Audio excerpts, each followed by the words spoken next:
औज़ुबिल्लाहिस्समीइल अलीमिल अज़ीमिल हफ़ीज़ बिवजहिल करीम व सुल्तानिहिल क़दीम मिनर रिज्सिल ख़बीसिल मुहब्बसिश शैतानिर लईनिर रजीम व क़बीलिही व नफ़्ख़िही व नफ़्सिही व हमज़िही बिस्मिल्लाहिर रहमानिर रहीम। तमाम नबियों के सरदार हज़रत मोहम्मद सल्लल्लाहु अलैहि वसल्लम और तमाम मज़ाहिब के सरदार दीन इस्लाम के पैरोकारों, सलामुन अलैकुम तिब्तुम, बरकतें और रहमतें हों आप पर। सुब्हानकल्लाहुम्मा व बिहम्दिका ला इलाहा इल्ला अंता अस्तग़फिरुका व अतूबु इलैका। अल्लाहुम्मा सल्लि अला सय्यिदिना मुहम्मदिन व अबवाए मुहम्मदिन व आले मुहम्मदिन व सहाबे मुहम्मदिन व बारिक वसल्लम। हम सब इकरार करते हैं कि अल्लाह ताला के सिवा कोई मबूद नहीं है, कोई नबी, कोई वली, कोई जिन, कोई परी, कोई मज़ार, कोई क़ब्र ना अल्लाह ताला के बराबर है ना मबूद है।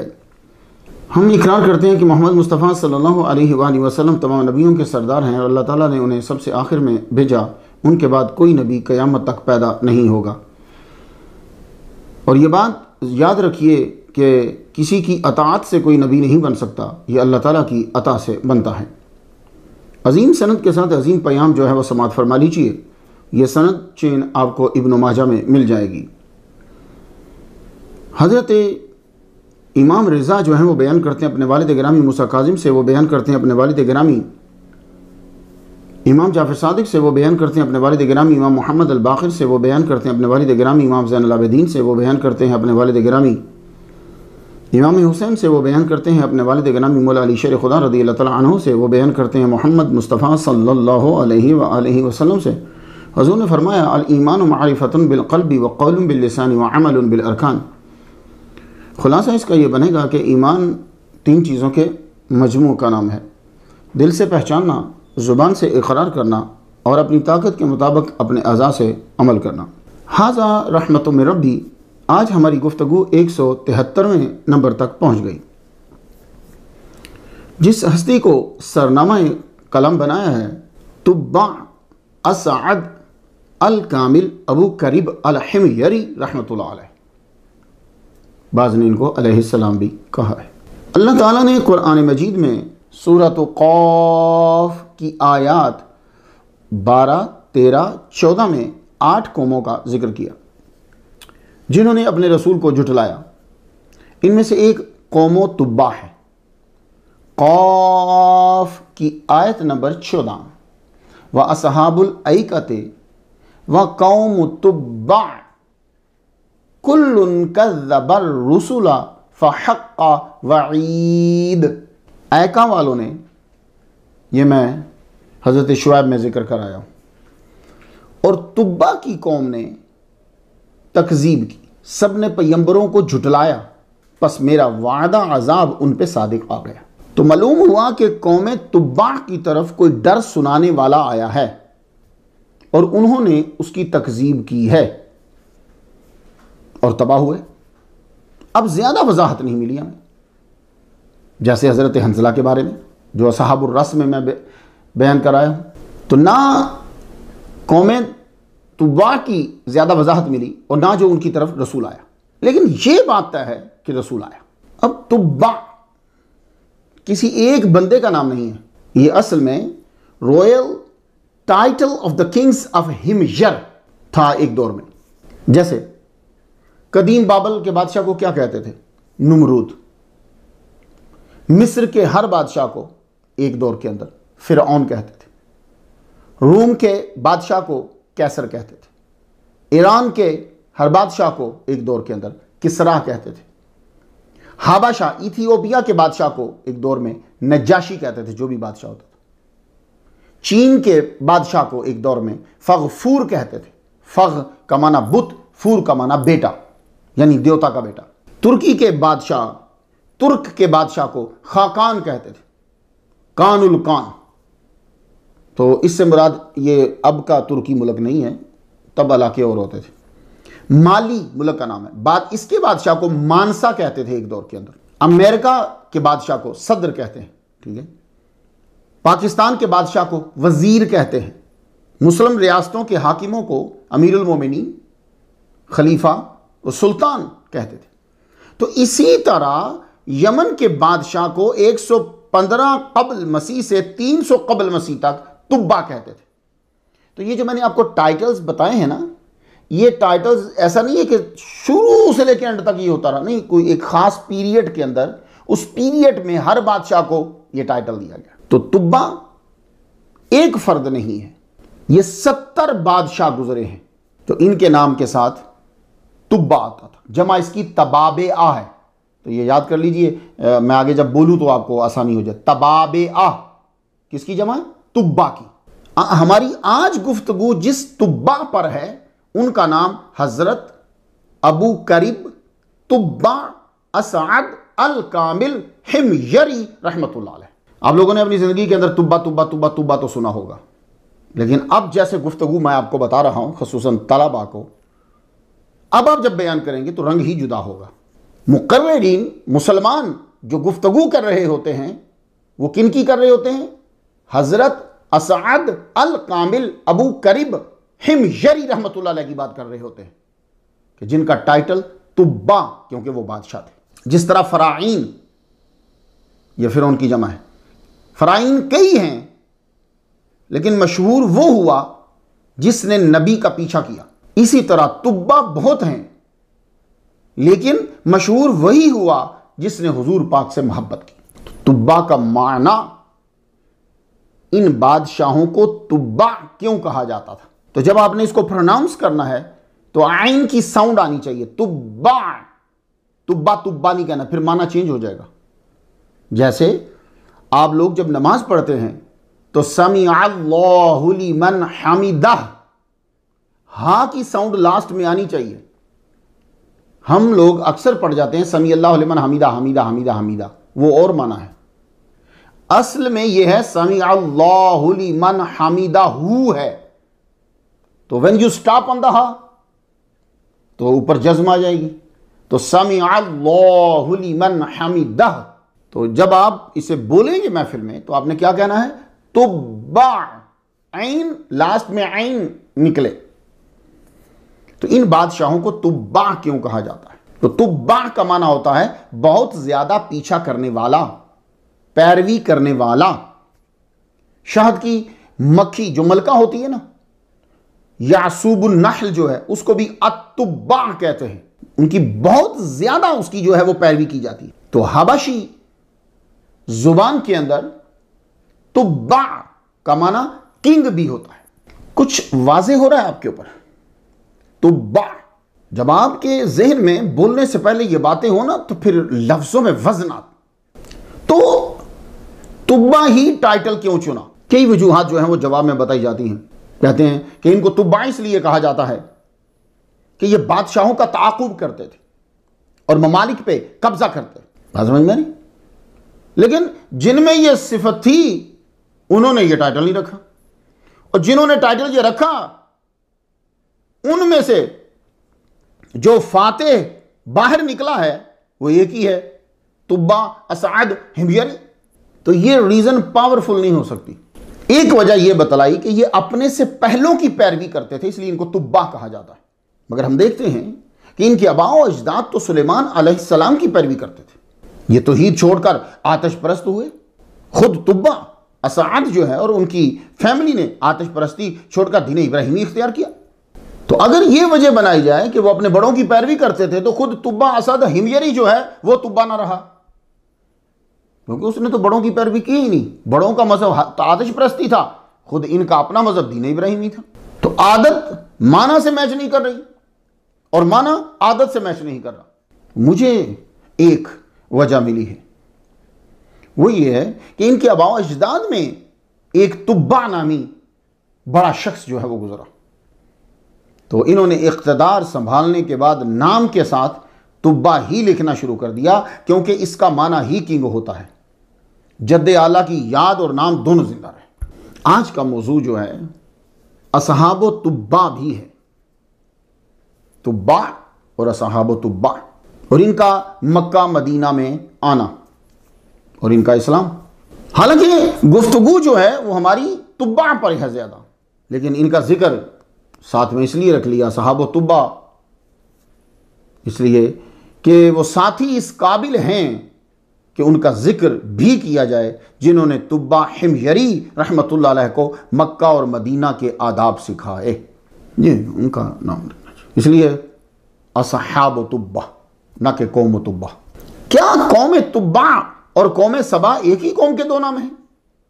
कौम सबा तो सुनी ना आपने, जो लोग मुताला करते हैं। इब्ने कसीर लिखते हैं कि कौम तुब्बा कौम सबा ही की औलाद है। इनको तुब्बा कहने की एक वजह यह भी बतलाई जाती है कि बादशाह तख्त नशीनी के वक्त हल्फिया बयान देता था कि वो हमेशा कवानीन सबा और हिमयर की अतात करेगा। और ये कौम सबा और कौम तुब्बा एक ही कौम है। पहले कौम सबा कहलवाते थे, फिर कौम तुब्बा कहलवाने लगे। 14 जुलाई 1947 जो लाहौर और कोयटा और कराची का बंदा है वो इंडियन है। एग्जैक्टली एक माह के बाद 14 अगस्त 1947 अब यहां का रहने वाला इंडियन नहीं है, अब वो पाकिस्तानी है। तो ये मिसाल देकर मैं आपको बतलाना यह चाह रहा हूं कि यमन के मशरकी इलाके पर कबीला सबा की हुकूमत थी। इसी कौम की एक शाख हिमयर मगरबी इलाके में हुकूमत करती थी।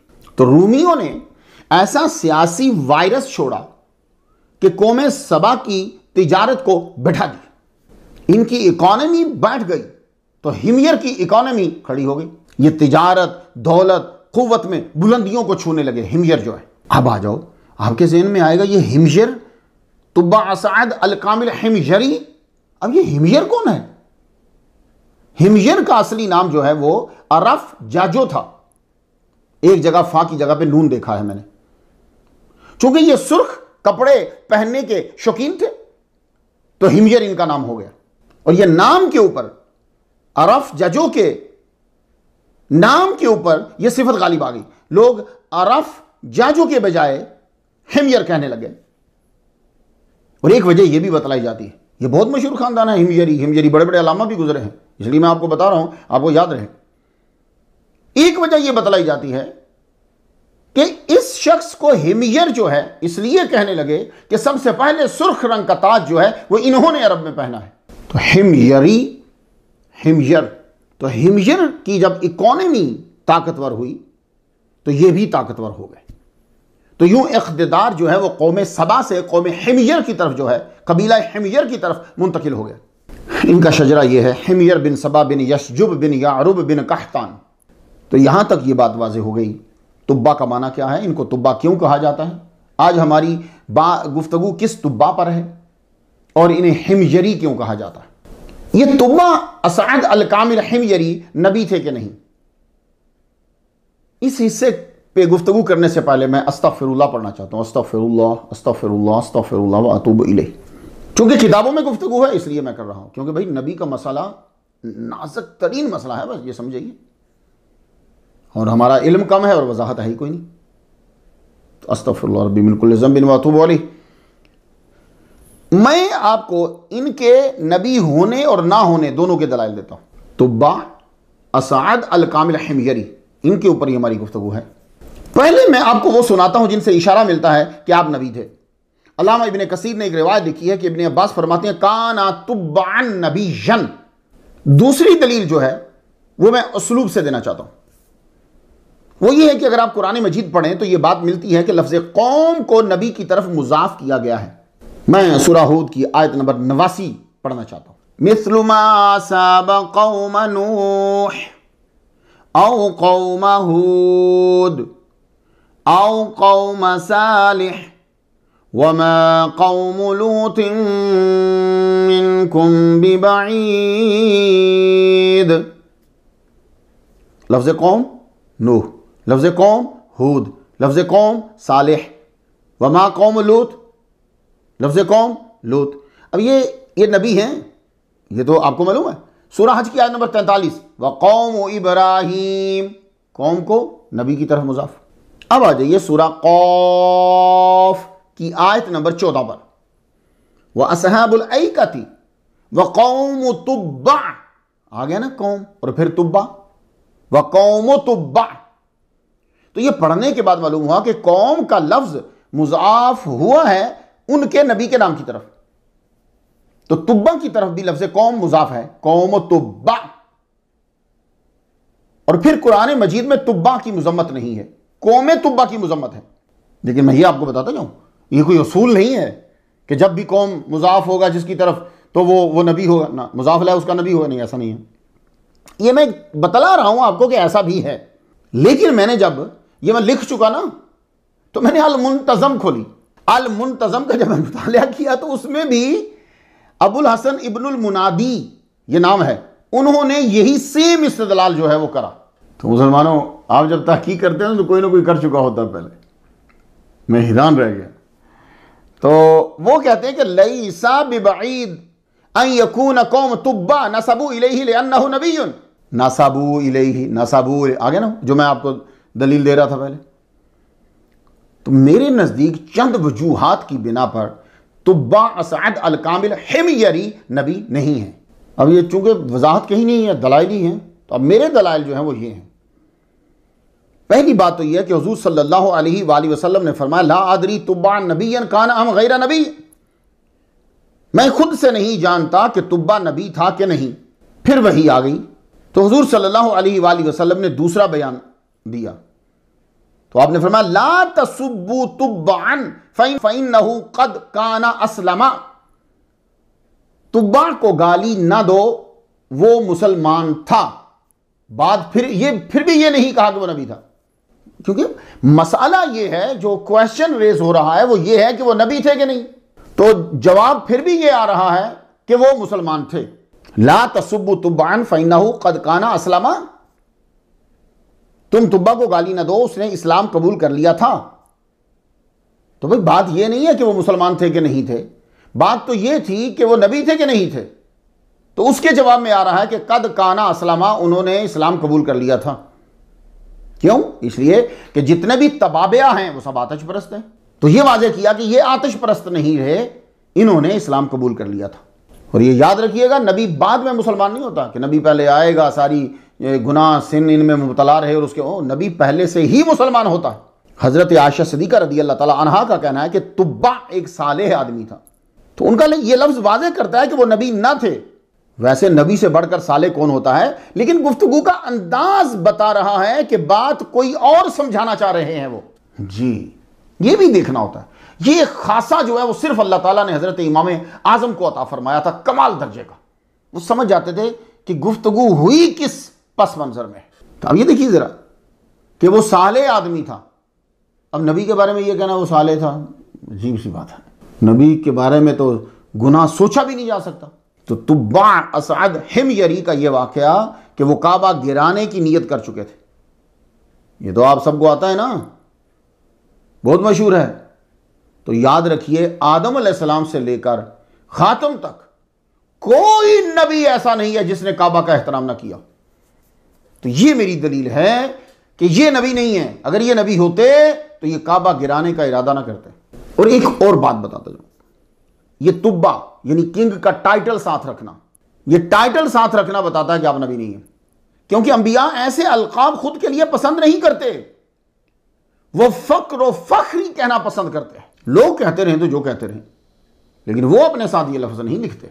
तो ये वाज़ेह मालूम होता है कि थोड़ी सी तहकीक के बाद हजरत तुब्बा असद हिमयरी रहमतुल्लाह अलैह नबी ना थे, लेकिन कौमे तुब्बा की तरफ, इनकी तरफ रसूल आया। ये बात कुरान मजीद से वाज़ेह है। अब बात काफ़ी हो गई, कुछ गुफ्तगू कर ले। चलिए, तुब्बा का मतलब जान लिया आपने, पैरवी करने वाला। तुब्बा क्यों कहलवाते थे? इनके अब्बा के अंदर एक बंदा था। कौम सबा से क्या रिश्ता था? ये कौम सबा ही का हिस्सा है। और ये जान लिया कि तुब्बा नबी नहीं था। आओ कुछ तारीख में ज़िंदगी के औराक को पलटते हैं, शायद कुछ मज़ीद मिल जाए हमें। इस बादशाह का पूरा नाम तुब्बा औसत अबू करीब असअद अल कामिल हिमयरी था। याद रहेगा आपको? तो तलबा से गुजारिश, पूरा नाम बोले। थोड़ी देर लग जाएगी याद करने में, लेकिन लुत्फ आए। ठीक है, ये तुब्बा औसत है। बाज़ जगह पे तुब्बा अव्वल लिखा हुआ है, गलत है। तुब्बा औसत अबू करीब असअद नाम अल कामिल हिमयरी। इनके वालिद का नाम जो है वो मालिकी करीब है। ये एक टाइटल था करीब उस दौर के अंदर, मालिकी करीब। और वालिदा माजिदा का नाम अल-फारिया है। सबा के दो बेटे थे, कोहलान और हिमयर। ये हिमयर की औलाद से। तुब्बा असअद की पैदाइश इलाका हिमयर में ही हुई, मगर परवरिश हमदान के इलाके अल उहनूम में हुई। जैसे मिस्र में 170 फराईन गुजरे हैं, यह फिरौन की जमा है। ईरान में 35 अकासेरा गुजरे हैं, यह किसरा की जमा है। रोम में 12 कयासेरा गुजरे हैं, यह कैसर की जमा है। बाबिल में नमारिदा गुजरे हैं, यह नमरूद की जमा है। अमेरिका में 1789 से लेकर 2021 तक 46 सुदूर हैं, यह सुदूर सदर की जमा है, प्रेसिडेंट। इसी तरह यमन में 70 तबाबिया गुजरे हैं, यह तबाबिया तुब्बा की जमा है। उनमें से एक हजरत तुब्बा औसत असअद अल कामिल हिमयरी रहमतुल्लाह अलैह, इन्होंने तमाम तबाबिया से बढ़कर 326 साल हुकूमत की है। मोहम्मद मुस्तफ़ा सल्लल्लाहु अलैहि वसल्लम पर ईमान लाने वाले उनके ज़ुहूर से पहले 326 साल हुकूमत की। ये 15 साल के थे तो पहली जंग लड़ी, फाते हुए, धाक बैठ गई, टैलेंट वाज़े हो गया, बचपन ही से होनहार थे, हिसाब के माहिर, इल्म नजूम में माहिर, जंगजू बहादुर, हुकूमत संभालते ही अदल को मजबूती से पकड़ लिया। 20 साल से पहले ही आप तख्तनशीं हो गए। सबसे पहले आपने अदल को पकड़ लिया। आप किसी भी ओहदे पर हो, इसको पकड़ लो, बस इंसाफ को पकड़ लो। यह जरूरी नहीं कि जो जज होता है वही इंसाफ करता है। अब्बा, उसके लिए भी इंसाफ जरूरी है, बादशाह के लिए इंसाफ जरूरी है, जनरल मैनेजर के लिए इंसाफ जरूरी है, भाई के लिए इंसाफ जरूरी है, कमेटी के सदर के लिए इंसाफ जरूरी है। इंसाफ हर जगह चलता है। दोस्त के लिए इंसाफ जरूरी, आप इकट्ठे बैठे हैं वहां इंसाफ जरूरी है। हमने आज तक यही समझा कि सिर्फ अदालत में ही इंसाफ होता है, उसके अलावा जुल्म धड़ाधड़ करे जाओ, नहीं, इंसाफ हर जगह होता है। आपके किचन में इंसाफ। अदल तो ऐसा मजबूत सतून है हुकूमत का, गवर्नमेंट का, कि काफिर भी इसे थाम ले तो लंबा अरसा खड़ा रहता है। जितनी भी आपको मुल्क नजर आ रहे हैं यहां के निजाम, ये सिर्फ अदल की वजह से टाइट है। जिस दिन ये लूज होगा आप देखना यहीं खराबी शुरू हो जाएगी। ये आप अपने मुल्कों में कर लो, सब सही होने लग जाएगा। आज पाकिस्तान के अंदर इंसाफ शुरू हो जाए। इंसाफ का मतलब सिर्फ अदालत में इंसाफ नहीं है, हर जगह इंसाफ होना होगा, अदल हर जगह होगा। तो आप देखिए आपका मुल्क जो है वो कहीं बढ़ जाएगा, कोई मुल्क उसकी बराबरी नहीं कर सकेगा। मैं तुब्बा असद हिमयरी रहमतुल्लाह अलैह का एक वाक़या अदल का आपको सुनाता हूँ। अभी स्टार्ट ही लिया इन्होंने हुकूमत करने का। एक औरत दिमश्क से आई, यमन से नहीं, सीरिया से। अब सुनते जाइए जरा, आकर क्या कहती है, आप यहां के बादशाह हो, मेरा एक मेंढा था, मैंने उसको पाला, वो वहां का मेरे इलाके का जो बड़ा अफसर है वो उसे ज़िबा करके खा गया। तुब्बा बोले, बीबी तुम जाओ, मेरी फौज तुम्हें इंसाफ दिलाएगी। सुनते जाओ मुसलमानों, सुनते जाओ, मेरी फौज तुम्हें इंसाफ दिलाएगी। अच्छा आप बताइए मुझे, मेंढा कितने का होगा? टू मच रेट हाई कर दो, 10 दिनार लगा दो सोने के सिक्के, चलो। हालांकि होता नहीं, बादशाह पल्ले से 10 दिनार देता, ले बीबी 10 दिनार पकड़ जा, बकरे ही बकरे ले ले। तुब्बा असद उसे 10 दिनार देते, बल्कि 100 दिनार भी दे सकते थे और दे देते तो वो सफर भी भूल जाती, मगर इस औरत को 100 दिनार देना जुल्म होता। अब यार रुकवाना चाहूंगा आप लोगों को, आप कहेंगे यार 10 दिरहम का बकरा होगा तो 100 दिनार देना जुल्म होगा। हाँ जुल्म है। जब उस इलाके के हाकिम ने इस औरत को इंसाफ न दिलाया तो लाखों दिनारों का खर्चा करके फौज भेज दी और ईंट से ईंट बचा दी। तो मुसलमानों, तुम अपने बच्चों को हजारों दे सकते हो और देते भी हो, मगर याद रखना, अगर उसने 1 रुपए का किसी का नुकसान किया है तो सरजनश जरूर करना, वरना तुम नुकसान उठाओगे। यह बात शायद आपको बुरी लगे, लेकिन मैं बड़े पते की बात बता रहा हूं आपको। क्यों? इसलिए मोहब्बत करो, मगर तरबियत उससे भी ज्यादा जरूरी है, मोहब्बत से भी ज्यादा जरूरी है। वरना मोहब्बत सिर्फ तुम ही करोगे जब तक जिंदा हो, उसके बाद उसकी तजलील शुरू हो जाएगी। शायद आप मेरी ये बात समझ रहे हैं। तरबियत और चीज है, तरबियत मोहब्बत के मनाफी नहीं है, मोहब्बत का अहम जुज है। और जी मैं क्यों आप डांट रहे हैं मेरे बेटे को, क्या नुकसान हुआ आपका? 2 रुपए का लीजिए, पकड़िए, 100 रुपए पकड़िए। ये मोहब्बत नहीं, ये जुल्म है। तो वो भी ये कर सकता था, तोबा असद हिमयरी कर सकते थे, 100 दिनार देते, नहीं लाखों दिनार खर्च करके फौज भेजी, इस औरत का मेंढा वापस करवाओ, उस बंदे को पकड़ो। अदल इतना जरूरी होता है जनाब। ऐसे नहीं फिर 326 साल हुकूमत चली, मौजूदा इराक पर भी तोबा असद का कब्जा हुआ। फिर तो जैसे ममालिक इस मुनसिफ आदिल बादशाह को खुद दावत देने लगे कि बस आओ और छाओ। इंसाफ ही तो था कि दूसरे मज़ाहिब के लोग मुसलमानों को कहते थे मत जाओ हमारे मुल्क से, तुम्हारे आने से खुशहाली आई। क्यों? मुसलमान अदल कायम करता था। यमन उनके दौर में यूरोप था, दुनिया की दौलत सिमट कर यमन में आ गई थी। उन्होंने तजारत को अपनाया और तजारत को बढ़ाया। यह बहुत ज़रूरी होता है, दुनिया में मंडी बनाना बड़ा ज़रूरी होता है, ये याद रखिएगा। इनकी आमदन बहुत बढ़ गई। ये लोग ज़राअत के अलावा बखूर, लुबान, असमगो गूंद कहते हैं, गूंद वो बहुत ताकतवर होती है, दारचीनी और संदल की लकड़ी, इसकी ये तिजारत किया। जीडीपी यमन की इतनी बढ़ गई कि हर फर्द अमीर था। मैं आपको एक मिसाल देता हूं, इतने अमीर हो गए थे ये लोग कि कोई आदमी 50, 60, 70 माइल भी दूर होता यमन से तो उसको संदल की खुशबू आती थी, क्योंकि यमन का हर फर्द अपने घर के अंदर संदल की लकड़ी जलाता था चूल्हे में। अदल का नतीजा देख रहे हैं आप। मुसलमानों, आपको वही चीजें नहीं करने दी जाती जो आपका नबी कह गया है, और आप जलील भी होते हो फिर उसी वजह से। और जबकि वही चीजें तुम्हारे दुश्मनों ने इख्तियार कर ली। तो ये लोग अपने घरों में संदल की लकड़ियां जलाया करते थे।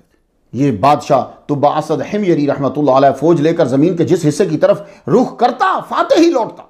मगर ये तुब्बा जो है ये ज़हीन बादशाह था।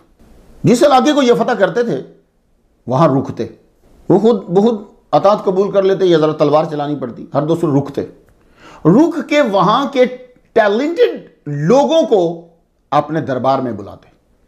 वो किसी भी शोबे का बाहर होता तो वहां का टैलेंट जमा करते। कम अज कम इनका टारगेट होता था कि जिस सिटी से गुजरूं 10 बंदे जो है ना वो मैंने लेने हैं, कोई भी उसके अंदर खूबी हो, दानश्वर या वो माहिर है किसी शोबे में, और जिंदा दिल कौम की तरह जुबान भी इनकी अपनी।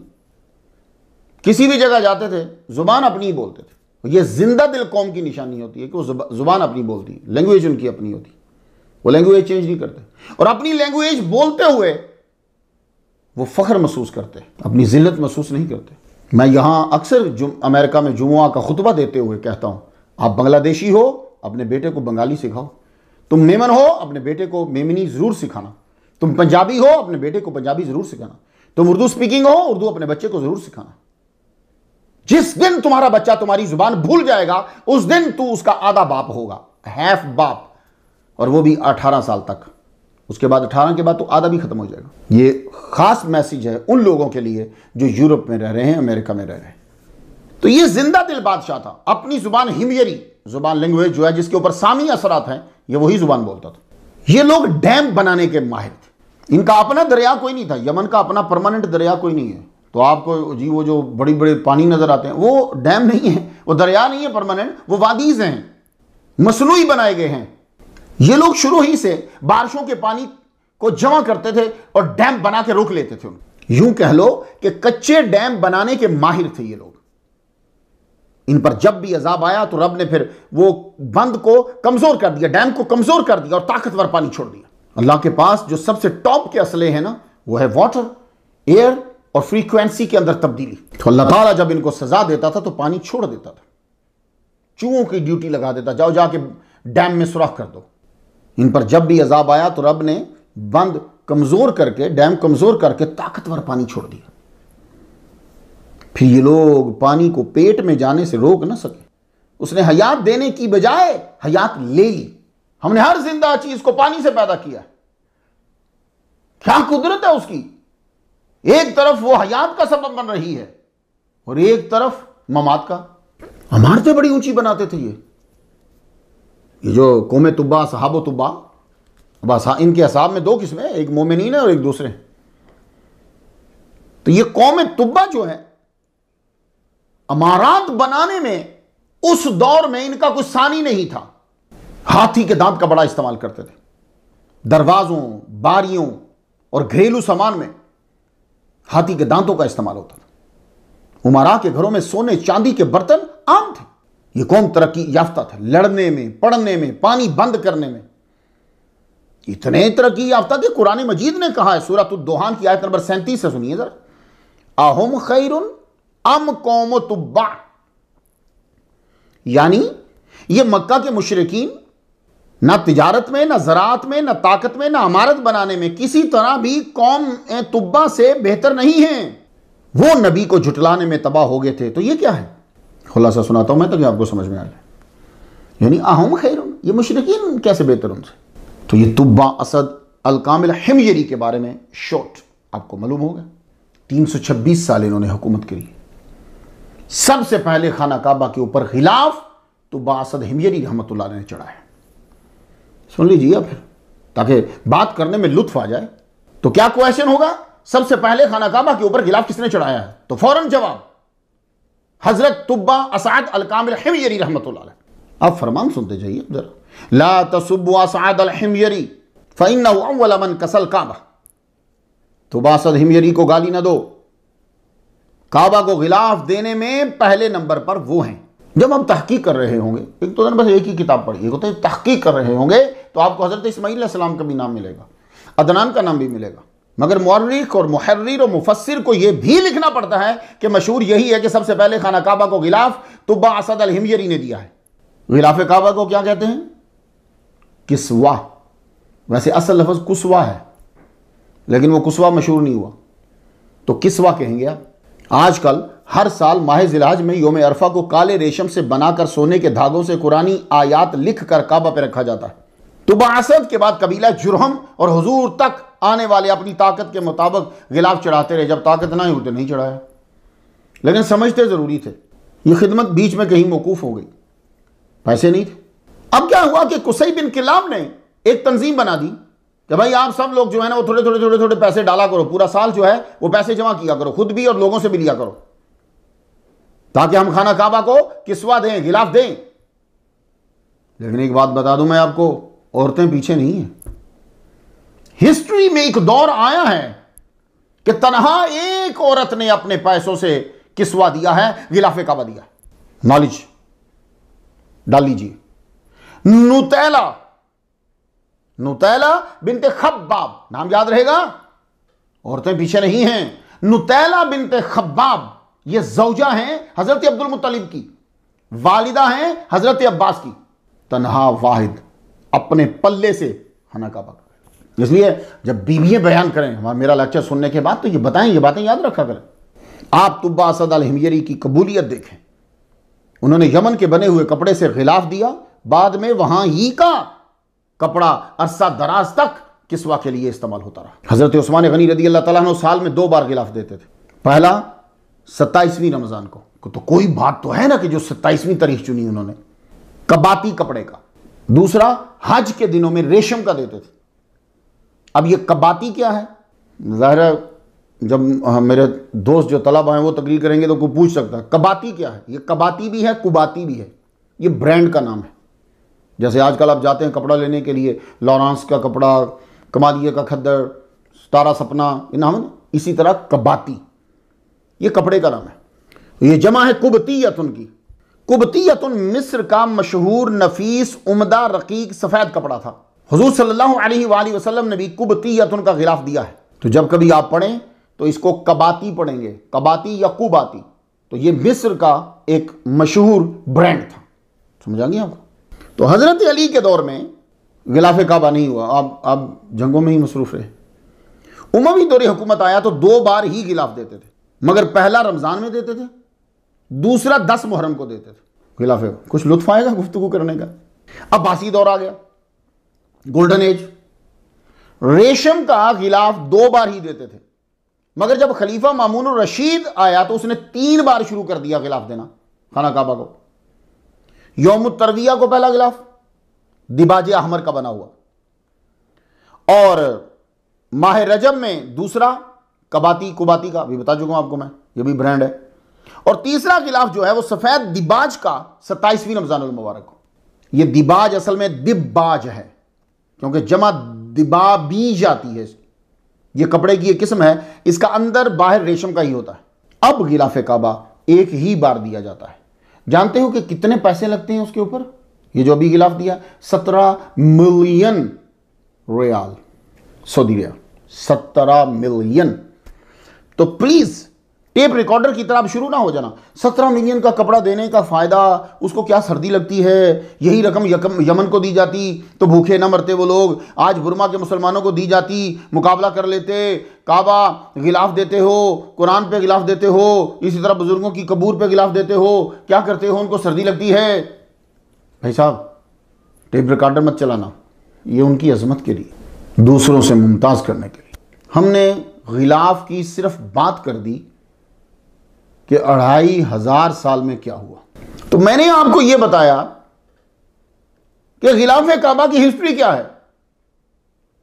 सबसे पहले तुबा असद अल कामिल अल हिमयरी रहमतुल्लाह अलैह ने गिलाफ काबा दिया। पूरी हिस्ट्री मैंने आपके सामने खोल के रख दी। लेकिन सवाल तो वही रहा, भाई इन्होंने दिया क्यों? किसी को कुछ चीज देते हो कोई रीजन तो होती है ना। इन्होंने काबा के ऊपर किस्वा क्यों चढ़ाया? वो तो मुसलमान था ही थे ही नहीं, वो तो आतिश परस्त थे। अब यह स्टोरी भी आपको सुनानी ही पड़ेगी मुझे, वरना बात ही नहीं खुलेगी। हुआ कुछ यूं, तो बासत दुनिया के कई इलाके फतह कर चुका था। उसका तरीका था कि बड़ी फौज लेकर सफर करता, राह में आने वाले उसकी फौज को देख कर ही हथियार फेंक देते, अतात कबूल कर लेते। तो जब आप आर्मी की ताकत दूसरे को दिखाते हो ना, तो अगला आदमी लड़ता ही नहीं। देखें पुराने जमाने में फौज वाजे की जाती थी, लश्कर दिखाया जाता था, तो अगला डर जाता था। यह तरीका बदला नहीं। आज भी फौज जो है वो शो करवाई जाती है। मैं आपको बतलाता हूं, ईस्ट इंडिया कंपनी ने जब इंडिया पे कब्जा कर लिया, पूरा कब्जा जब हो गया, तो क्या होता था? ये बात मेरी जो ज़्यादा उम्र के हैं वो लोग समझेंगे। वो चलते थे ना sir, left right left right right right left right left right. तो क्या होता था, क्यों करते थे लेफ्ट राइट लेफ्ट राइट? और साहब बहादुर घोड़े पे हैं, पीछे वो फौजी। वो जितना इलाका होता था ना, वो इलाका फिर उस ताकत को देखकर दबकता था, वो डरता था। तो उसका मकसद उस एरिया के लोगों को ताकत दिखलाना मकसूद होता था। यही मकसद आजकल मुश्तरका जंगी मशकों से लिया जाता है। जी मुश्तरका जंगी मशकें हो रही हैं, तो ताकत की अगले की देखी जाती, अपनी दिखाई जाती। मगर तुब्बा असद हिमयरी की एक बात थी कि जो मशहूर इलाका आता वो वहां रुकते, तो वहां साहिब इल्म को जरूर दरबार में वो बुलाते, कम से कम 10 फर्द, बेहतरीन आलिम हाकिम जरूर साथ लेता। वही जो आजकल अमेरिका और कनाडा करता है। टैलेंट जो है कहीं भी हो, उसे बहाने से या नजराने से ये मुल्क में ले आएगा। आपको उसकी मिसाल देता हूं। पहली मिसाल तो यह कि कनाडा में जितने लोग हैं वो समझेंगे, वो स्किल की बेस पर कनाडा में बंदे बुला लिए। अमेरिका के अंदर आप देख लीजिए, जो कहीं एक्सपर्ट माहिर होगा ये उसको बुला ले।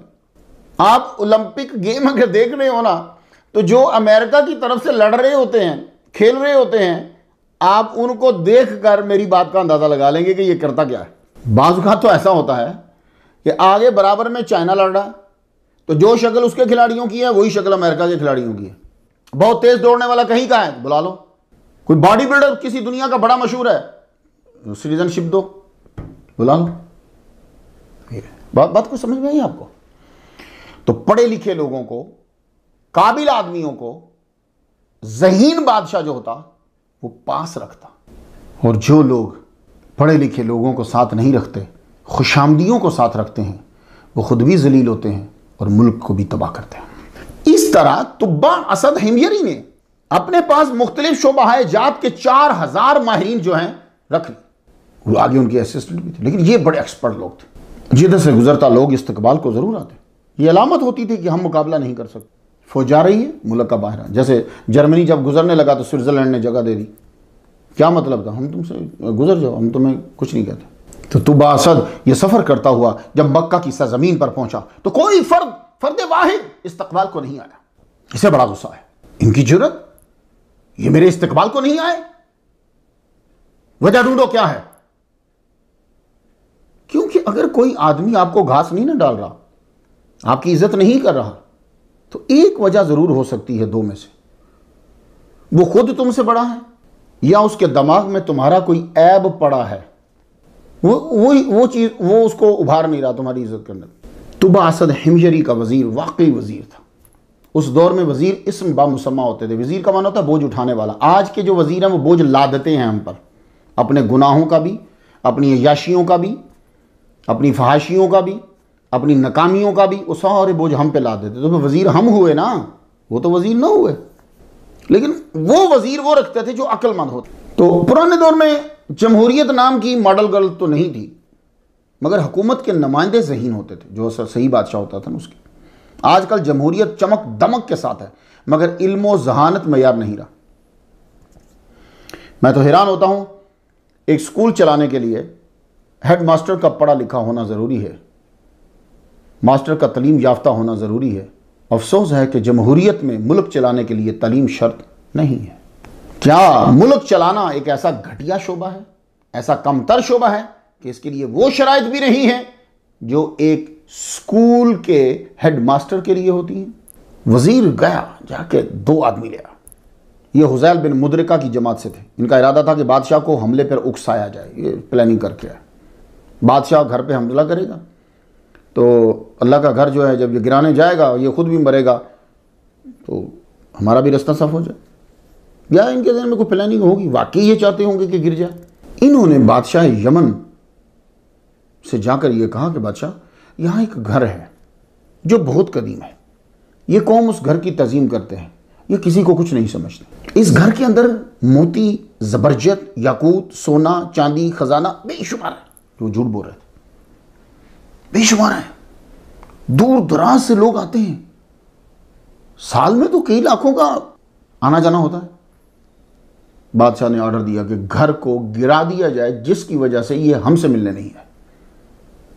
इधर उसने नीयत की कि घर को गिरा दिया जाए, जिस्म का निज़ाम जो है उसी वक्त दरम बरम हो गया। इंग्लिश में ऐसी इस बीमारी को टर्मिनल इलनेस कहते हैं, अरबी में इसे उदाल कहते हैं। इसकी अलामत यह है कि गुनूदगी छा जाती एकदम बॉडी के ऊपर, दर्जा हरारत गिर जाता है, अज़ा काम करना छोड़ देते हैं, दिमाग में तब्दीली आ जाती है, सांस और नब्ज़ की रफ्तार जो है उसमें फ़र्क आ जाता है। मैं मुख्तसर यूं कहूं कि सेल्स के ख़त्म होने का अमल यानी डिकम्पोजिशन जो है वो मरने से पहले शुरू हो जाता है। ये मुख्तसर, ये बीमारी तुब्बा असद को लग गई, हमला रुक गया, बादशाह की फिक्र पड़ गई। इस बीमारी के बाद आदमी तो मर जाता है, इलाज नहीं है इसका, इसीलिए इस बीमारी को एंड स्टेज डिजीज भी कहते हैं कि डॉक्टर कर ले जो कर ले, बंदा नहीं बचेगा। तो आर्मी में मौजूद अतिब्बा और हुक्मा ने इलाज कर दिया और आखिर में कहा कि हमारे पास की बात नहीं है, मसला कुछ और है। तो बात फैल गई कि बादशाह बीमार हो गया, जो हमला करने वाला था हमला रुक गया। ये बात हवा के दोष पे सफ़र करती हुई पहुंच गई उस दौर के मुसलमान जो थे, जो दीन इब्राहिमी को मानते थे, मूसा अलैहिस्सलाम का कलीमा पढ़ते थे। शामूल उनका सरबराह था। उन्होंने आके वज़ीर से मुलाकात की और कहा कि मैं बादशाह से बात करना चाहता हूँ, मेरे पास इलाज है बादशाह का। वज़ीर ने इत्तला दी, बुलाया गया। ये बैठे, ये यहूदी आलिम थे। बादशाह के पास बैठ के कहने लगे, आपकी बीमारी की रीज़न बताऊँ? आपने अल्लाह के घर जिसको इब्राहीम अलैहिस्सलाम ने बनाया, आपने उस घर को गिराने की नीयत की है। तो इलाज सिर्फ यही है कि आप उसकी ताज़ीम का इरादा कर लें, आप बच जाएंगे, वरना आप मर जाएंगे। बातें सच्ची जब हो ना तो कड़वी भी हो तो दिल को लग जाती है। उस वक्त ना लगे तो बाद में, तो दिल इतना भी बुरा नहीं है भाई। ये घर बादशाह सलामत, ये घर बड़ा मुतबरक है, इसको इब्राहीम अलैहिस्सलाम ने और इस्माईल अलैहिस्सलाम ने बनाया है। उसने फिर पूरी हिस्ट्री जो है वो बतलाई। तुम फ़ौरन तौबा करो तभी बचोगे, वरना मौत सामने खड़ी है तुम्हारे। जो ही तुबा असद अल-हिमयरी ने तौबा की, तज़ीम का इरादा किया, अल्लाह ताला ने शिफा दे दी। ये उसी के हुक्म से काम करते हैं ना। आप लोग ऐसे ही नहीं चक्रों में पड़ जाते, ये बीमारी है, मर गया बंदा, वो ये हो गया। भाई ये देखो, यही सेल्स है ना, ये भी वर्क कर रहा है, क्योंकि उसका हुक्म है काम कर। जो ही मैं मर जाऊंगा उसका हुक्म आ जाएगा काम छोड़ दो। यही सेल मुझको तबाह कर देंगे। ये जो भी मेरी लाइफ के लिए हेल्प कर रहे हैं, ये मुझे ही ख़त्म करना शुरू कर देंगे। डिकम्पोजिशन पे मैं बात कर चुका हूँ पहले। तौबा औसत ने फौरन जंग का हुक्म वापस ले लिया और ऐलान किया कि हम 6 दिन इस जगह कयाम करेंगे, रोजाना 1000 ऊंट ज़िबा किए जाएं, वो आर्मी को छोड़ के वैसे, और यहां के रहने वाले जितने हैं, खासतौर पे जो खुद्दाम हैं, खुसूसी तौर पर उनकी ज़ियाफत की जाए, शहद साथ में रखा जाए, जिसे शहद कहते हैं ना, शहद साथ रखा जाए, हनी। तो मैंने आपको बताया कि तुब्बा हिमयरी रहमतुल्लाह अलैह ने सबसे पहले गिलाफ दिया। अब दूसरा स्टेप यह था कि गिलाफ दिया क्यों था उन्होंने, आगे ना यहां तो ख्वाब में उन्हें आया, तुमने ताजीम का इरादा किया, ताजीम का इजहार करो, गिलाफ दो। तो उन्होंने एक कपड़ा लिया जिसका नाम था खसफ, वो खसफ का गिलाफ दिया। रात को सोए तो ख्वाब आया, अच्छा दो इससे, आपने अल अंता का, ये भी कपड़े का ब्रांड है, उसका खिलाफ दिया। ये तलबा आप याद रख करें, तौबा का वाक़या तो सुना होगा, लेकिन जैसे मैं सुना रहा हूं अपने दोस्तों को, वैसे याद करके फिर लेक्चर देना है। तो दूसरा खिलाफ कौन सा था? अल अंताओ। फिर ख्वाब में तीसरे दिन आया, अच्छा खिलाफ दो, तो फिर आपने मुआफिरा का दिया। ये मुआफिरा भी ब्रांड है कपड़े का, ये कबीला है वहां, मुआफिरिया, उसकी तरफ मंसूब है, मुआफिरा का गिलाफ दिया। फिर ख्वाब में आया, इससे अच्छा दो। फिर चौथी रात जब ख्वाब आया तो अल मुलाआतों का गिलाफ दिया, ये चौथा गिलाफ है। फिर ख्वाब में सुना कि अच्छा दो। फिर अल वसाइल, एक कपड़े का नाम है, ये भी ब्रांड है, एक किताब है अरबी की, वो कपड़ों के ऊपर ही है, लिबासों के ऊपर ही, ये तलबा की लाइब्रेरी में होनी चाहिए। फिर ख्वाब में सुना कि अच्छा दो, तो उस दौर का जो महंगा कपड़ा था अल वशयो, याद रहेगा आप लोगों को, अल वशयो, ये महंगा तरीन ब्रांड था उस दौर के अंदर, रेशम का होता था, कलरफुल खूबसूरत कपड़ा होता था। गिलाफ दो इसका। तो हर रोज एक नया गिलाफ देता रहा, खुद भी तवाफ करता रहा, दूसरों ने भी इसके साथ मिलकर, जो मुसलमान थे वो तो करते ही थे, दूसरे लोग भी देखा देखी करते थे। तो ये तुब्बा असद हिमयरी रहमतुल्लाह अलैह ने सबसे पहले गिलाफ दिया। अब दूसरी बात सुनते जाओ, सबसे पहले खाना काबा का दरवाजा भी इन्होंने बनाया। इब्ने हिशाम ने अपनी सीरत में बयान किया कि तुब्बा असद हिमयरी वो पहला शख्स है कि जिसने दरवाजा बनवाकर खाना काबा को लगाया। जगह तो होती थी, इधर से जाते निकल जाते, दूसरे से निकल जाते, दो थे अंदर में रास्ते, एक तरफ से जाते, दूसरी से निकल जाते, लेकिन दरवाजा नहीं लगा होता जैसे आपके घर का दरवाजा लगा होता है, यानी चौखट तो है, ताक नहीं है। तो सबसे पहले इन्होंने बेहतरीन लकड़ी का जो है वो दरवाजा लगाया, और फिर ये हज्जाज इब्ने यूसुफ के दौर में दूसरा दरवाजा बंद कर दिया गया था। लेकिन आज भी अगर कभी गिलाफ चेंज कर रहे हो तो आप देखिए, तो दूसरे दरवाजे का निशान जो है ना वो आपको नजर आएगा। जी, मैंने देखा है उस निशान को। गिलाफ सबसे पहले तुब्बा असद हिमयरी रहमतुल्लाह अलैह ने दिया, दरवाजा जो है वो बनाया सबसे पहले। सबसे पहले इसकी चाबी आपने बनाई, मिफ्ताह, और वो चाबी बना के जुरहम के हवाले कर दी, कबीला जुरहम के हवाले कर दी। इस घर का हर तरह से ख्याल रखना। अब ये वो चाबी चलती रही कबीला जुरहम में, जो आगे नायब बनता रहा, चाबी चलती रही। तो ये चलती चलती अब्दुद्दार बिन कुसई के पास आई, फिर शैबा बिन उस्मान बिन तलहा जो है उन तक पहुंची। फतह मक्का के दिन हुजूर सल्लल्लाहु अलैहि वसल्लम ने फरमाया, खुजूहा या बनी तलहा खालिदतन तालिदतन ला यंज़िउहा इल्ला ज़ालिमुन, कोई जालिम ही छीनेगा तुमसे। आजकल ये चाबी सोने की बनाई जाती, गोल्ड की, 35 सेंटीमीटर लंबी होती है ये। इसके ऊपर कलिमा शरीफ, ला इलाहा इल्लल्लाह मुहम्मद रसूल, कलिमा शरीफ लिखा होता है। वो जो चल रहा होता है बादशाह उस दौर का, उसका नाम होता है, कुरानी आयात होती हैं उसकी।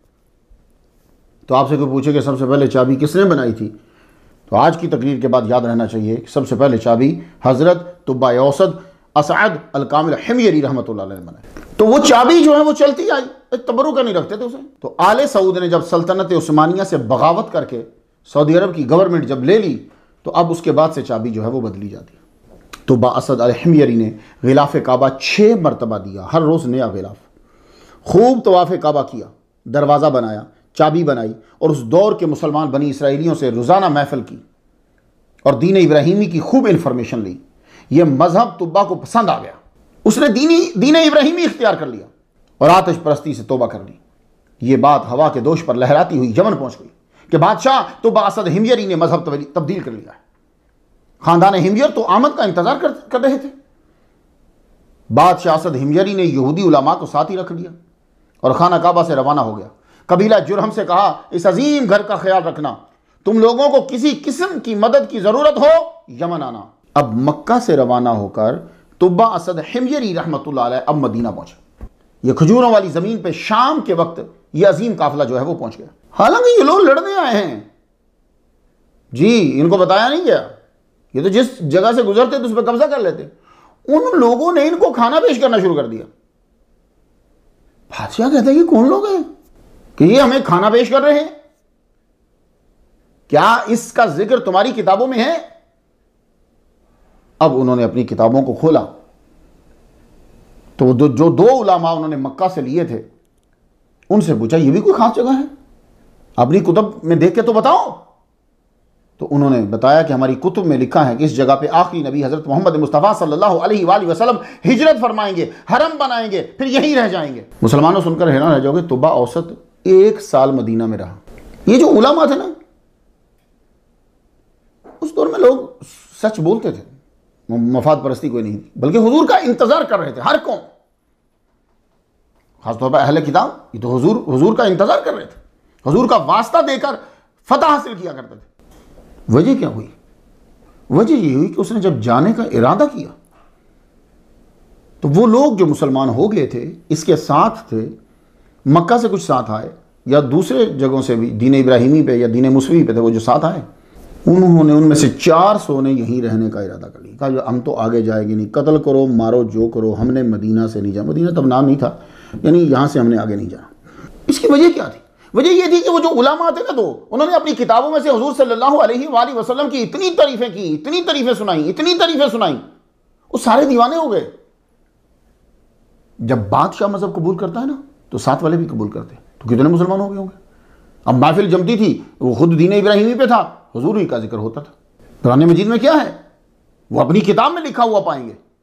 जैसे अपने बच्चों को पहचानते हैं ये वैसे हुजूर को पहचानते हैं। यानी इतनी तारीफें कि अब तो इनको याद है कि ये हुजूर पाक। तो वो लोगों ने ये कहा कि भाई हम तो यहाँ से नहीं जाएंगे। बादशाह ने जब देखा कि ये किसी सूरत ना जाएंगे तो बादशाह ने उनके लिए मकानात बनाने का ऑर्डर दे दिया। कहा कि जितने अफराद यहाँ रहना चाहते हैं उनके नाम मुझे बताओ और उनके लिए मकान बना दो। मकान बनाए और उनके लिए लौंडियाँ खरीदी और उनको आज़ाद किया। आज़ाद करने के बाद उनके निकाह में दिया।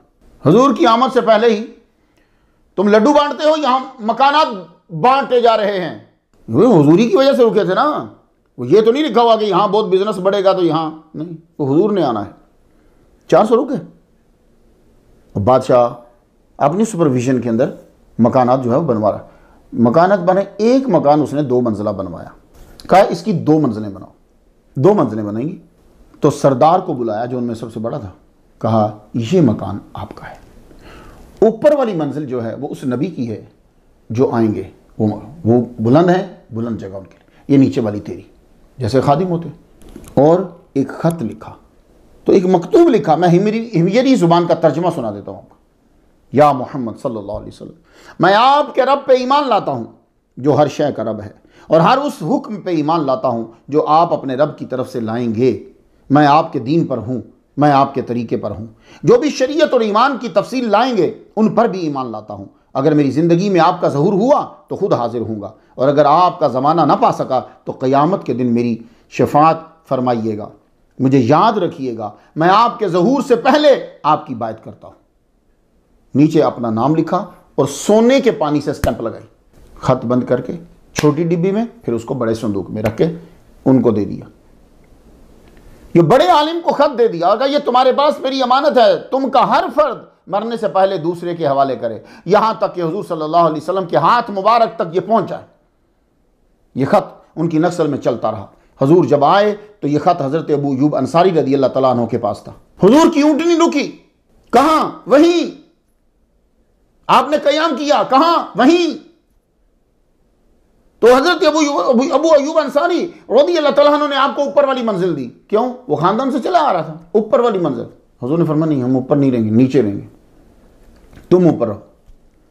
इंशाअल्लाह हजरत अबू अय्यूब अंसारी रज़ियल्लाहु तआला अन्हु का तज़किरा करूंगा तो डिटेल से गुफ्तगू करेंगे।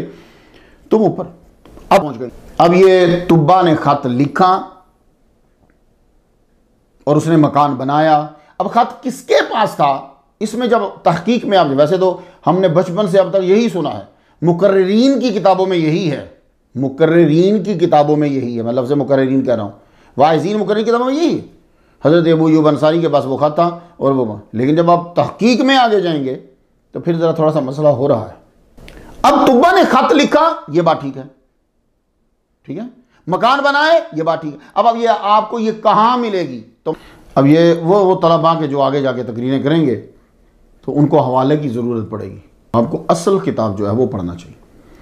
अभी कैलिफोर्निया में जलसा था मेरा सैटरडे को, तो मुर्शिद अल्लामा ज़ुबैर साहब अत्तासी मालिकी वहीं थे, तो वो कहने लगे कि जब स्टडी कर रहे हो तो असल किताब को पढ़ना चाहिए, वो क्या लिखता। तो जब आप असल किताब को पढ़ेंगे ना तो फिर आपको समझ आएगी कि बाकी क्या लिखा हो, क्योंकि हर आदमी अपनी मर्जी से लिखता है। तो ये वाकया कहाँ मिलेगा, सुन लीजिए। अब मेरी तहकीक ये है कि ये वाकया असल में लिखा है तारीख़ दमिश्क ने, जिल्द 11 सफ़ा 12, और अंदाजन 5-6 साल का फर्क हो सकता है। वो 559 हिजरी की है ये, ठीक है। उसके बाद ये मैं वो पावरफुल बुक्स का नाम लेने लगा आपके सामने।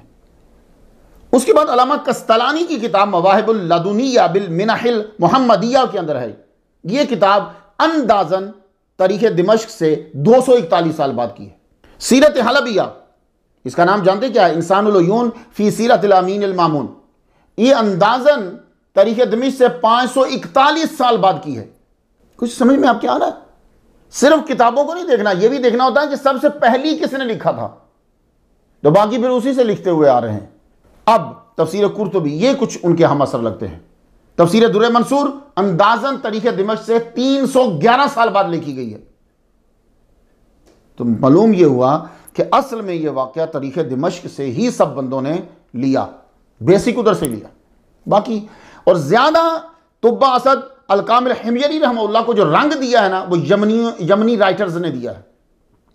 ये सब जो तलबा मैं उनसे बात कर रहा हूँ, यमनी राइटर्स ने दिया है। वो जो रंग है ना, वो फिर आपके पास एशिया में आया है, क्योंकि हर मुल्क के लिए एक आदमी होता है ना जिसको बढ़ा चढ़ा कर फिर आगे बयान भी करते हैं, फिर वो अफसानवी रंग में आ जाता है। तो ये तुब्बा असद अल-कामिल हिमयरी रहमतुल्लाह अलैह को फिर बयान किया इन्होंने टिका। तो जो असल किताबों में था वो मैंने आपकी नज़र कर दिया। ये एक मिनिस्ट्री ऑफ कल्चर इजिप्ट की तरफ से एक मजमूआ आया है, मुख्तलिफ स्कॉलर्स के मज़ामीन हैं उसके अंदर। तो उसमें अबी सईद अब्दुल मलिक अल खुरगुशी ने भी मजमून लिखा है। उसके मजमून का टाइटल था फ़ी शान मन आमन बि रसूलुल्लाह सल्लल्लाहु अलैहि वसल्लम क़ब्ल बिअसतिही बिअल्फ़ आमिन, ये टाइटल है। तो इसमें भी ख़त का वाक़या है।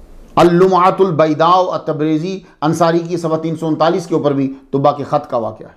एक किताब है दुरूसुल हिजरा, अतिया बिन मोहम्मद सालिम की है, उसके अंदर भी ख़त का वाक़या है। लेकिन ख़त किसके पास था ये आपने गौर करना है जी। उसमें अबू लैला का नाम भी आ रहा है, हज़रत अबू अय्यूब अंसारी रज़ियल्लाहु तआला अन्हु का भी नाम आ रहा है। ये मकानात बनने के बाद, मदीना शरीफ रुकने के बाद यहाँ से फिर रवाना हुआ यमन की तरफ। तुब्बा असद हिमयरी रहमतुल्लाह अलैह रवाना हुए।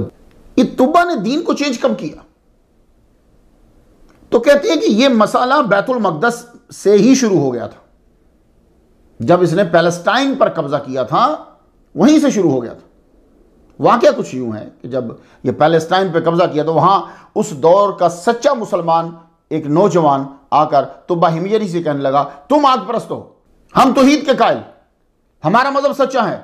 आगे से तुब्बा हिमयरी पूछने लगे, इस तुम्हारे पास दलील क्या है कि तुम्हारा मजहब सच्चा है? तो वो नौजवान बोला कि मैं तौहीद का इकरार करते हुए, अल्लाह को एक मानते हुए आग में से गुजर जाऊंगा। तुम में से भी क्यों गुजरे? अपनी आग को मबूद मानते हुए, जो बच गया उसका मजहब सच्चा। लो जी, बादशाह को चैलेंज था, आग जला दी गई, सारे आ जाओ, जमा हो गए। अब ये जो नौजवान था पैलेस्टाइन में, ये नौजवान ये इकरार करते हुए और ये कहते हुए आग के अंदर दाखिल हो गया, अल्लाह एक है, कोई उसके बराबर नहीं है, ना उसका कोई शरीक है, वो हर ऐब से पाक है। ये कहता हुआ गुजर गया, इधर से दाखिल हुआ उधर से निकल गया, आग ने छुआ तक नहीं। जब मट्टी जानती है कि जिस्म नबी का है, शहीद का है, ये मट्टी जानती है, तो आग भी तो इसी तरह ही मखलूक है। आग भी मखलूक है, जानती है कि ये जिस्म शहीद तौहीद का है। फिर तुब्बा ने अपने मजहब के लीडरों को आगे बढ़ने को कहा, जो आग को पूछते थे कि जाओ अब तुम दाखिल हो जाओ। वो भी आग के दरमियान में नहीं पहुंचे, जल गए। तो वहां तुब्बा असद अल कामिल हिमयरी रहमतुल्लाह अलैह ने मजूसियत छोड़कर दीन इब्राहिमी इख्तियार कर लिया था। अल मुंतज़म फ़ी तारीख़िल मुलूक वल उमम, ये किताब का नाम, ये किताब ज़रूर होनी चाहिए आपकी लाइब्रेरी के अंदर। तुब्बा असद अल कामिल हिमयरी रहमतुल्लाह अलैह को मुल्क से निकले हुए अरसा हो गया था। अब ये अजीम फातेह की हैसियत से यमन की तरफ रवाना हुए, मगर वहां सना में खानदान हिमयर और अराकीन सल्तनत तपे हुए थे कि फातेह क्या हुआ, मफतूही हो गया, अपना दीन ही छोड़ दिया। बादशाह अजीम फौज, अजीम हुकामा की जमात और अजीम खजाने के साथ जब यमन में दाखिल हुआ तो खुशी और गम की खिचड़ी पकी हुई थी वहां। फौरन अराकीन सल्तनत ने इतराज दागा, तुमने अपना दीन छोड़ दिया। तो बासद अल कामिल हिमयरी रहमतुल्लाह अलैह ने कहा, लश्कर को आराम करने दो, तुम इस बात के प्रूफ के लिए कि सच्चा कौन झूठा कौन, कोई दिन मुकर्रर कर लो, उस पर फैसला कर लेगी। दिन मुकर्रर हो गए। बादशाह ने मुकर्रर दिन में मजमा आम से खिताब किया, सुनो, तुम आग पूछते हो, यह तुम्हारा मबूद है तो यकीनन इसे तुम्हारा ख्याल होगा, और ख्याल रखना भी चाहिए क्योंकि तुम रोजाना पूछ रहे हो। आज उसकी इबादत करते हुए उसमें घुस जाओ, बच गए तो तुम सच्चे। दीन इब्राहिमी का पैरोकार जाएगा अल्लाह की तौहीद का इकरार करते हुए, यह बच गया तो तुमको खालिक के कायनात को मानना होगा। बड़ी आग रोशन करेगी जो कद से भी ऊंची चले, यह नहीं कि पांव ऊपर रखकर तेजी से गुजर जाओ, क्योंकि जब आप तेजी से गुजरते हैं तो आग को मौका ही नहीं मिलता आपकी बॉडी को पकड़ने का। तो आग के ऊपर तेजी से दौड़ जाना कोई कमाल नहीं है। आग के शोले बुलंद किए गए कि आग तुम्हारी हाइट से भी ऊपर चलेगी, अब गुजरना है बीच में से। आतिशपरस्त जो हैं हाथ में 2 बुत उन्होंने लिए हुए, तो वो जो मंत्र अपने पढ़ते हुए आग के अंदर गए, आग ने फौरन ही उनको जला दिया और उनकी चीखों की आवाज़ जो है वो आग से आ रही थी, एकदम से फिर ख़त्म हो गई। अब लोगों ने देखा अब बारी है तौहीद परस्त की। तो जानते हो कि कौन गया आग में? इन किताबों वाले लिखते हैं कि ये वही था जो मक्का से इनके साथ चले थे। उन्होंने वही किताब हाथ में पकड़ी हुई जिस किताब के अंदर मोहम्मद मुस्तफ़ा सल्लल्लाहु अलैहि वसल्लम की तारीफ थी, वह हाथ में पकड़ी, अल्लाह ताला की वहदानियत का इकरार करते हुए, उसकी हम्द करते हुए आगे बढ़ गए आग के अंदर। कोई चीख की आवाज नहीं आई, जाते रहे खामोशी। एकदम से पूरे मजमा ने देखा कि दूसरे किनारे से वो साहब अपनी किताब को सही सालम पकड़े हुए बाहर आ गए। अल्लाह अकबर जल्ला शानहू। उन्होंने किताब क्यों पकड़ी? तन्हा जाते नहीं, मोहम्मद मुस्तफ़ा सल्लल्लाहु अलैहि वसल्लम की तारीफात हैं उसमें। वो किताब लेके भी, किताब को हाथ में पकड़ के कि ये कागज है या वो चमड़ा होगा, जो है कुछ भी नहीं जल रहा। तो बासद हिमयरी की जिंदगी तक फिर हुकूमत का मजहब, मुल्क का मजहब दीन इब्राहिमी ही था। मगर उसके बाद हिमयरियों ने मजहब चेंज किया। सबसे पहले वो रसूल फिर इनकी तरफ आया, रसूल ने आके इनको बतलाया। इसी जानिब अल्लाह ताला ने कुरान मजीद में इशारा फरमाया, सूरह क़ाफ आयत नंबर 14, व असहाबुल ऐकति व कौम तुब्बा कुल्लुन कज़्ज़बर रुसुला। असहाबुल ऐका जो मैं शुएब अलैहिस्सलाम में बयान कर रहा हूं स्टोरी में, और ये कौम तुब्बा की जो कौम है, कुल्लुन में से हर एक ने जुटलाया है रसूलों को। तो कौम तुब्बा की तरफ भी रसूल आया। रसूल का नाम क्या है ये मालूम ना हो सका और ना ही अल्लाह ने बताया, मगर तुब्बा असद अल कामिल हिमयरी रहमतुल्लाह की फैमिली दीन इब्राहिमी पर ही मरी। बाकी तो बाद में बदल गए, लेकिन ये दीन इब्राहिमी पे मरी। इब्ने अबी दुनिया कभी जिक्र करेंगे इनका। अल्लामा जलालुद्दीन सुयूती रहमतुल्लाह के बाद ये बड़े दिलचस्प कहाँ से चीज़ें जमा करके ला के दुनिया को देते। ये लिखते हैं कि सना में दौरे इस्लाम में एक कब्र ज़ाहिर हुई, उसमें 2 औरतों के सही सालिम जिस्म मिले। उनके सराने चांदी की तख्ती थी जिस पे सोने से लिखा हुआ था। क्या लिखा हुआ था कि ये कब्र हुब्बई, अब ये तलबा के लिए कि जब वो तकरीर करेंगे, हुब्बई, हा बा साकिन, फिर बा और या साकिन, हुब्बई, और तमादुर, तुब्बा की बेटियों की है ये कब्र। दोनों का अकीदा था, अब ये सुनिए क्या लिखा हुआ, दोनों का अकीदा था कि अल्लाह के सिवा कोई माबूद नहीं है। तुब्बा अबू करीब असद अल कामिल हिमयरी रहमतुल्लाह अलैह का विसाल यमन में हुआ। एक जगह लिखा हुआ इंडिया में हुआ, इनका विसाल यमन में हुआ। तबाबिया में, ये तुब्बा की जमा ना तबाबिया, तबाबिया में एक तुब्बा बनामे गीमान गुजरा है, उसी के नाम पे इलाके का नाम गीमान रखा है।